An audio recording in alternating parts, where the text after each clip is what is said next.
নমস্কার, আমার আসাম ব্লগে আপনাদের সবাইকে অনেক অনেক স্বাগত। আজকে হলো বুধবার, সকালবেলা উঠে এখন বাজে 9টার মতো। তো জলখাবার বানানো হয়ে গেছে। বাইরে দেখুন আকাশটা কি সুন্দর পরিষ্কার হয়ে আছে, আর এত রোদও দিয়েছে না আজকে। সকাল রোদ থাকলে কিন্তু মনটাও ভালো থাকে। সকালবেলা ঘুমের থেকে উঠে যখন ওয়েদারটা পরিষ্কার থাকে নিজেরও কিন্তু ভালো লাগে। আর যখন একদম অন্ধকার করে মেঘলা হয়ে থাকে তখন কিন্তু মানে অটোমেটিক নিজের মনটাও খারাপ হয়ে যায়। সবাই জলখাবার খেয়ে বেরিয়ে পড়েছে। নিজের জন্য জলখাবারে দুটো রুটি, ওটস, এদিকে ভেন্ডি ভাজাটা একটু কম হয়ে গেল, টিফিনে দিয়ে দিয়েছি উমাকে। খেয়ে দিয়ে এসে এবার ঘরে বাসি কাজকর্ম মোটামুটি সারা হয়ে গেছে। এখানে একদিকে ভাত বসিয়েছি, একদিকে করলা ভাজা বসিয়েছি। অনেকদিন ধরে ডিমের তরকারি খাইনি, ডিমের তরকারি খেতে ইচ্ছে করছে। আর ঘরে একটা ডিম নেই, তাই ডিমও নেই, আলুও নেই, কিন্তু ডিমের ঝাল খেতে ইচ্ছে করছে খুব।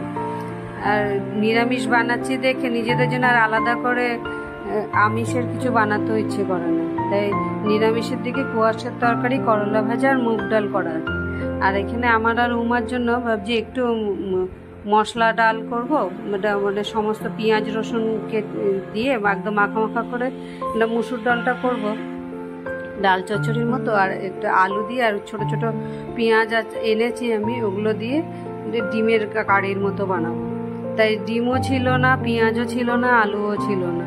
সব গিয়ে খেতে ইচ্ছা করছে, মন চাইছে, এখন কি করবো। গিয়ে আবার নিচের থেকে নিয়ে আসলাম জামা কাপড় পরে। গিয়ে নিচে যেতে গেলে আর ঘরে পরার ম্যাক্সি পরে তো আর যেতে পারি না। তখন যেতে গেলে ভালো জামা কাপড় পরে, কেন মেন রাস্তার উপরে ঘর, আর নিচে যেহেতু কোরিয়ারের অফিস আছে সবসময় লোকজন থাকে, এই হাতাকাটা ম্যাক্সি পরে নিচে তো যাই না।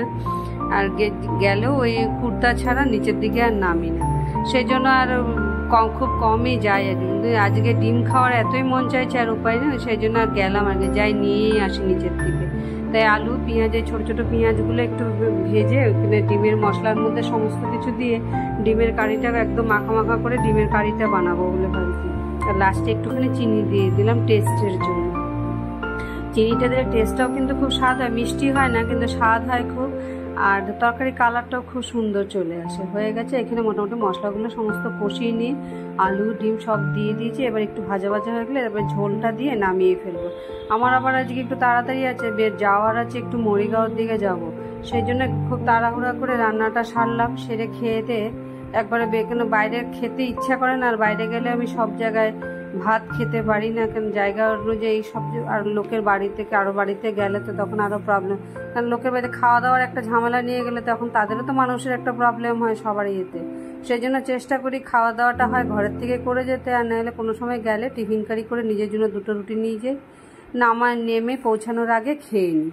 তাই ডাল, ডিমের তরকারি, করলা ভাজা দিয়ে খেয়ে দিয়ে বেরিয়ে পড়লাম। বেরিয়ে এসে টিউশনের দিকে গেলাম। আজকের মতো ব্লগটা এখানে